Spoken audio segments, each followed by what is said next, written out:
Hey there, if you're a freelancer, you know that little knot of dread that can show up around tax season. Well, today we're going to untangle some of that. We're diving into 8 powerful tax deductions for 2026 that you might be missing. And trust me, they could save you some serious money. Let's get into it. So, let me just ask you this straight up. Do you ever get that little voice in your head, that nagging feeling that you might be paying way more in taxes than you actually have to? Yeah, you're not imagining it. The truth is, most freelancers are leaving money on the table. But the good news? We are going to fix that right here, right now. It's way easier than you think. Okay, real quick, gotta do the important legal stuff. Just remember, this is all for your education. Your situation is unique, so please always chat with a qualified tax pro to get advice that's tailored specifically for you. All right, let's go. All right, we're starting with the heavy hitters. These are 2 of the most powerful, almost automatic deductions that can have a massive impact on your tax bill.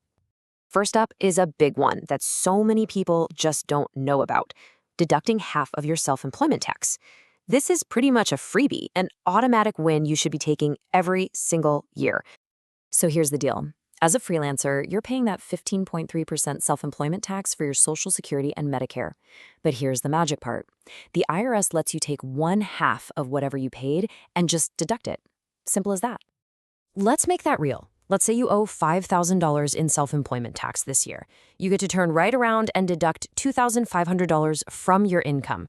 That's a huge reduction, and you don't even have to itemize to get it. Now, building on that momentum, let's talk about deduction number 2, the Qualified Business Income Deduction, or QBI for short. This one is another absolute monster when it comes to savings. So check this out. For most of us freelancers, the QBI deduction lets you write off up to 20% of your net business profit. I mean, look at that chart. That's a massive slice of your income that you might not have to pay a single dime of tax on. To really see the power here, imagine your net profit for the year is $50,000. Well, a 20% deduction means you could slash $10,000 right off your taxable income. This one deduction can be a total game changer. Seriously. Okay, so let's shift gears from those big automatic savings to the stuff you're already paying for every single day. These are your essential, everyday expenses that can add up to huge write-offs. Coming in at number 3 is a big one for every self-employed person out there: your health insurance premiums. If you're buying your own plan, you have got to know about this. You can deduct 100% of the premiums you pay for health, dental, and even long-term care insurance. And this covers you, your spouse, and your dependents. But here's the best part: it's an above-the-line deduction. That's just a fancy way of saying it lowers your income directly, so you get the benefit even if you don't itemize. Next up, let's talk about how you can save for your future and save on your taxes right now. It's like the ultimate 2-for-1 deal for your finances. It really is a simple 3-step win. You contribute money to a special retirement account like a SEP IRA or a solo 401k. Then you get to deduct every single penny of that contribution. This drops your tax bill today, all while your nest egg gets to grow tax-deferred for the future. All right, let's talk about the bills you're already paying every month without even thinking about it, like your internet and your phone. If you work from home, guess what? A chunk of that is a business expense. This chart makes it super clear. Let's say your internet bill is $100 a month. If you figure out you use it about 60% of the time for work, you can deduct that $60. You just have to make a reasonable, good faith estimate of how much you use it for business.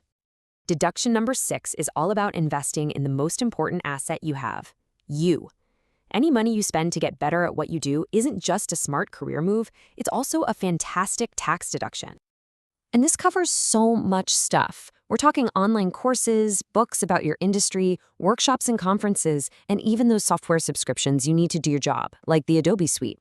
If it helps you get better at your craft, it's probably deductible. Okay, let's talk about all those little things that are so easy to just forget about. They might seem tiny by themselves, but believe me, they can add up to hundreds, maybe even thousands of dollars in deductions over the year. Seriously, do not sleep on these. We're talking about those monthly fees on your business bank account, the transaction fees from PayPal or Stripe, postage when you mail stuff to clients, and even small office supplies like pens and notebooks. Track every single thing. And finally, our 8th deduction: advertising and marketing. Every dollar you spend to get your name out there and land new clients is a critical business expense, and it is 100% deductible. Think website hosting, online ads, business cards, you name it. Phew. Okay, we just covered a ton of ground. But knowing this stuff is only half the battle, right? Information is useless if you don't actually use it.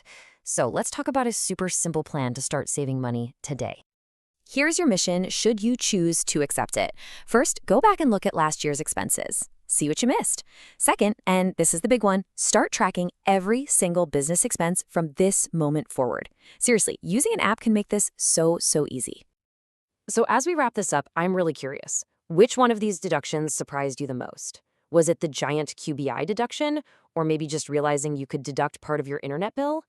Taking control of your freelance finances feels amazing, and you've just taken a huge step. Thanks so much for hanging out with me.